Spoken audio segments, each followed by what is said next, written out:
Assalamualaikum warahmatullahi wabarakatuh. Selamat pagi anak-anakku semuanya. Alhamdulillah hari ini kita bisa ketemu lagi. Kita akan mempelajari materi bahasa Indonesia kelas 7 tentang fabel. Sebelumnya anak-anak, ini saya perkenalkan dulu. Ini adalah nama saya Musidik Amin. Musidik Amin ya. Ini saya laki-laki atau cowok ya, jadi nanti ketika di grup jangan manggil saya Bu, manggillah Pak ya, karena saya guru laki-laki. Oke, langsung saja kita mulai materi kita hari ini. Anak-anak, fabel kemarin kalian sudah mempelajari fabel. Apa itu fabel, bagaimana ciri-ciri fabel, dan sebagainya. Hari ini kita akan mempelajari tentang struktur fabel. Oke, fabel itu anak-anak memiliki 4 struktur. Yang pertama yaitu adalah orientasi. Ini orientasi. Apa yang disebut dengan orientasi? Orientasi adalah bagian awal cerita yang berisi pengenalan tokoh, pengenalan latar tempat, dan pengenalan waktu dalam suatu fabel.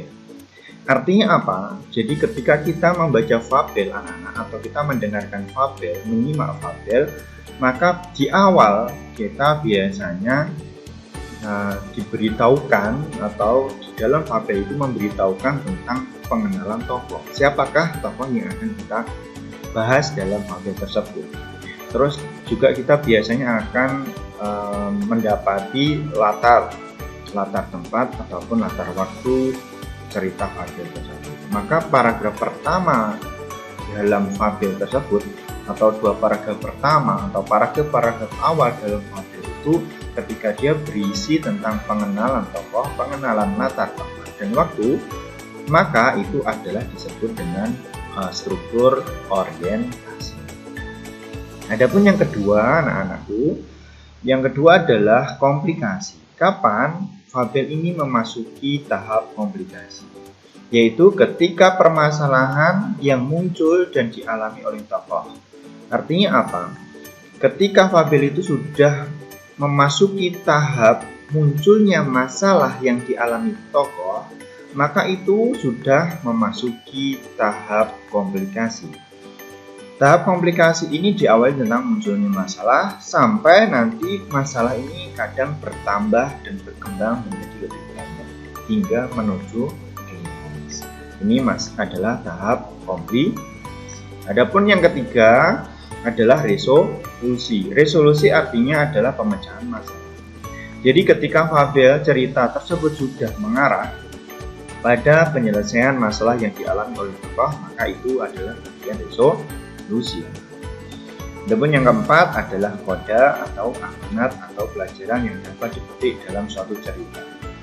Koda ini terkadang muncul secara tersurat dalam suatu fabel. Di akhir fabel kita kadang mendapati amanat, apa yang dapat kita rumuskan, apa yang dapat kita pelajari, apa yang dapat kita contoh dari fabel tersebut.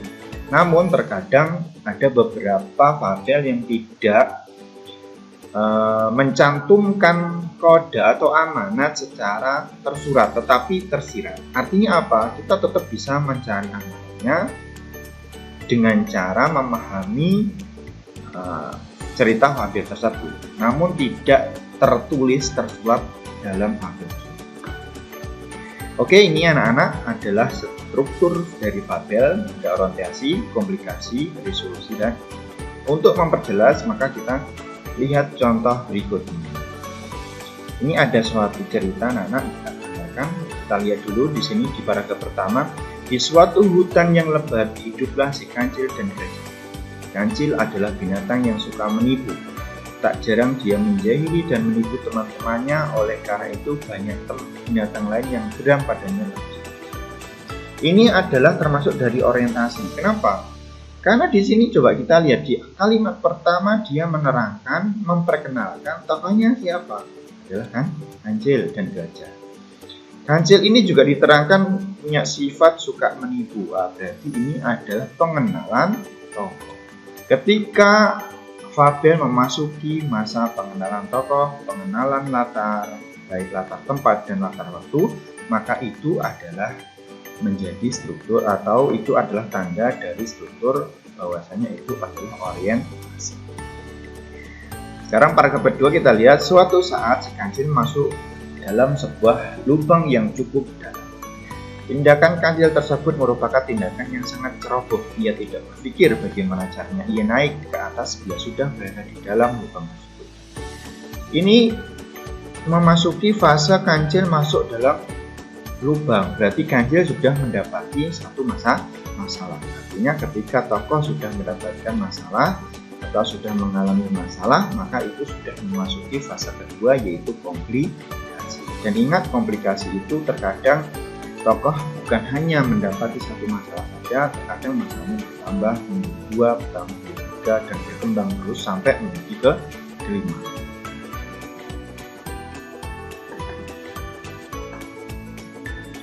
Baiklah anak-anak, ini yang selanjutnya. Jadi komplikasinya banyak ya. Komplikasi tadi berakhir ketika sudah menuju ke klimaks. Jadi ketika tokohnya sudah ada di klimaks, maka biasanya cerita itu akan menuju ke resolusi. Ini paragraf resolusi ditandai dengan apa? Kita lihat. Tidak disangka tiba-tiba gajah muncul di tepi lubang itu. Ternyata gajah tidak benar-benar pergi meninggalkannya sendirian. Ia sengaja bersembunyi. Sekarang apakah kamu sudah sadar dan berjanji tidak akan menipu, jahil, serta perbuatan lainnya yang akan merugikan binatang lain? Benar, saya berjanji, kata kancil.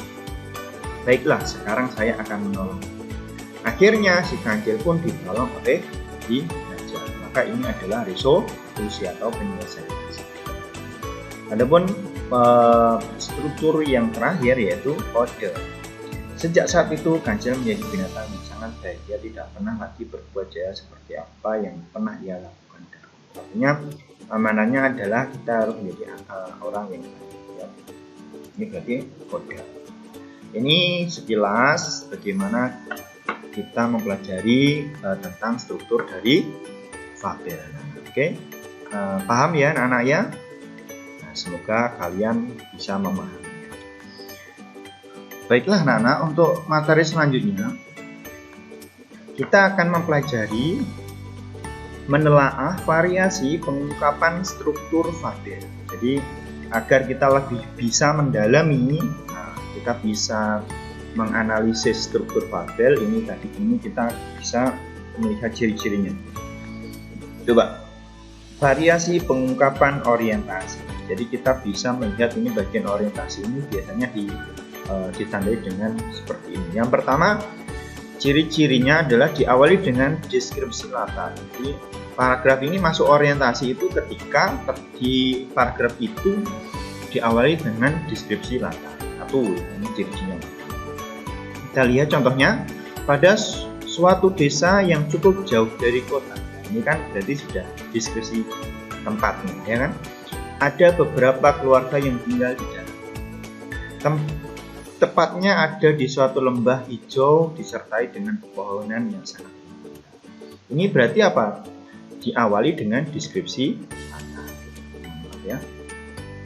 Jadi yang pertama adalah diawali dengan deskripsi latar. Jadi ciri-ciri paragraf orientasi dalam fabel yang pertama adalah diawali dengan deskripsi.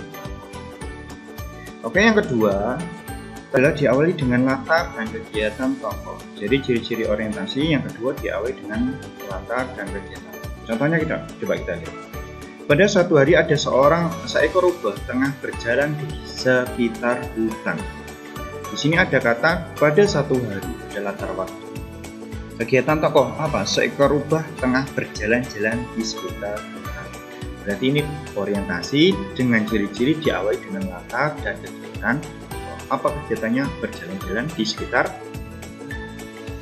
Oke.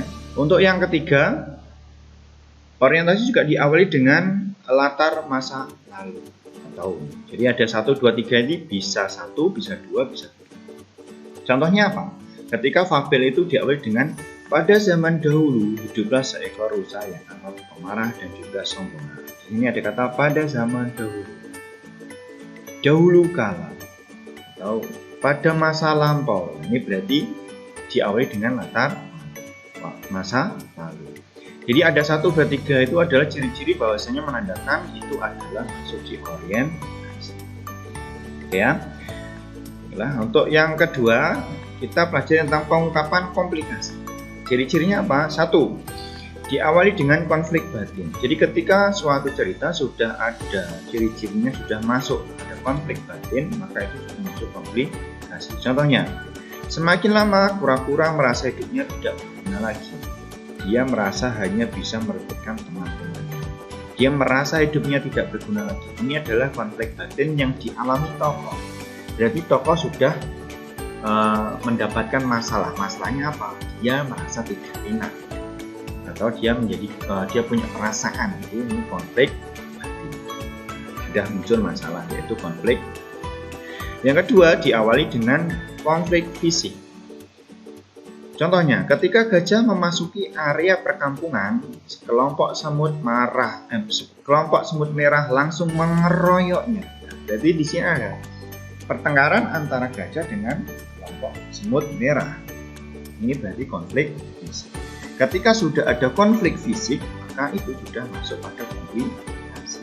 Jadi di komplikasi ini ada 1, ketika ada konflik batin, 2, ketika ditandai dengan konflik fisik. Nah, yang ketiga bisa jadi bukan konflik batin, bukan konflik fisik, tapi perubahan latar dan peristiwa yang tidak menentu. Berarti sudah masuk komplikasi juga.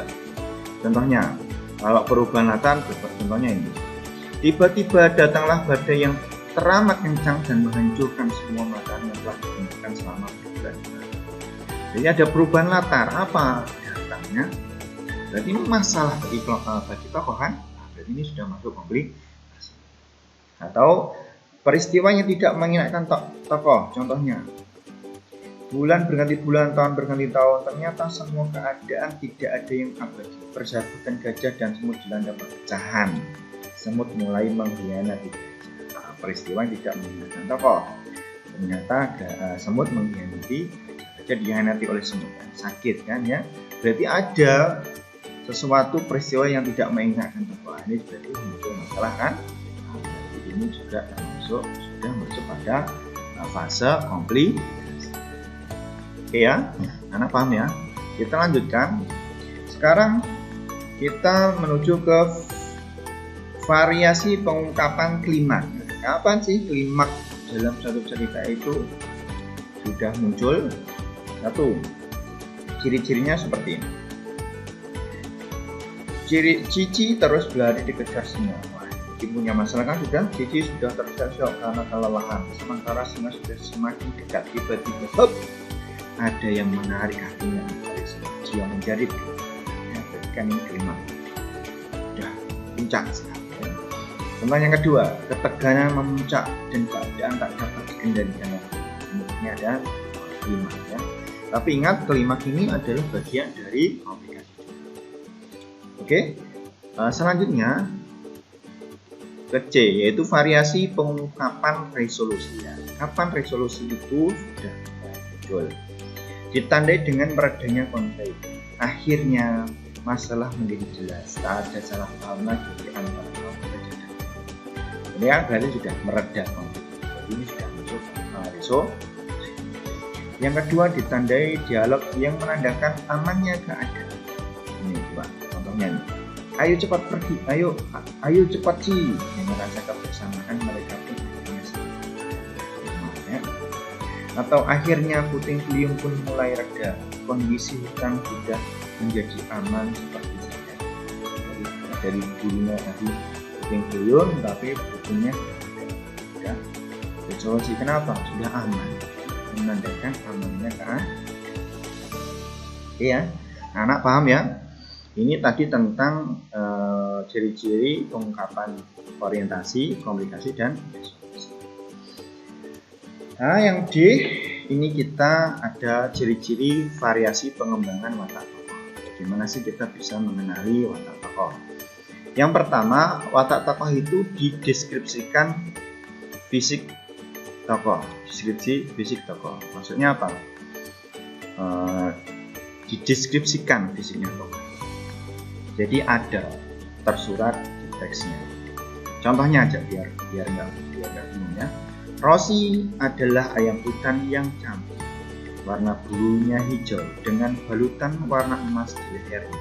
Dia juga memiliki cengger biru dan kuning yang gagah. Semua binatang iri dengan keindahan. Ciri fisiknya disebutkan. Berarti ini kira-kira Rosi ini apa? Rosi adalah ayam hutan yang cantik, ya kan? Jadi deskripsikan secara lengkap. Yang kedua, kita bisa mengenali watak tokoh dengan kegiatan tokoh. Contohnya ini, singa mengaum menunjukkan taringnya yang besar dan tajam. Ia menggaruk-garuk tanah menandakan amarahnya sudah memuncak. Bulu di sekitar kepalanya bergoyang serang. Semua hewan takut kepadanya. Dari sini kita bisa mengambil kesimpulan watak singa adalah pemarah, ya kan? Dari apa? Dari kegiatan tokoh. Bisa dipahami ya. Oke, yang selanjutnya, tokoh juga bisa kita pelajari dengan dialog tokoh dengan dirinya sendiri. Kita bisa tahu watak tokoh itu ketika ada adegan, ada dialog tokoh dengan diri. Contohnya, kue ini pasti nikmat sekali. Apalagi jika aku makan sendiri tanpa dengan minumannya dalam. Dari penggalan teks ini kita tahu tokoh ini berarti memiliki sifat apa? Sifatnya adalah pelit. Rakus, pengen menang sendiri, ya kan? Berarti kita bisa tahu watak tokoh dari dialog tokoh dengan dirinya. Yang keempat, kita bisa tahu watak tokoh dengan dialog tokoh dengan tokoh lain. Contohnya, kamu tidak bisa terbang karena kakimu kecil. Kalau kakiku sempurna, bisa melompat kemana-mana. Kata-kata kepada semut. Maka semut menjawab, jangan menghina kata, Tuhan memberikan kita kelebihan masing-masing, jawab semut. Dari dialog ini kita bisa tahu watak siapa, watak kata apa? Wataknya dia sombong karena dia bisa melompat kemana-mana, sedangkan semut tidak bisa, sehingga dia bisa mengejek semut. Jadi kita bisa tahu watak tokohnya dari dialog tokoh dengan tokoh lain. Inilah anak-anak materi kita hari ini yang harus kalian pelajari, kalian simak, kalian pahami. Semoga kalian semuanya paham ya. Oke, untuk yang terakhir tugasnya setelah kalian rangkum minggu kemarin kalian sudah merangkum materi ini, sekarang kalian hanya mencermati, memahami dan mengajarkan tugas.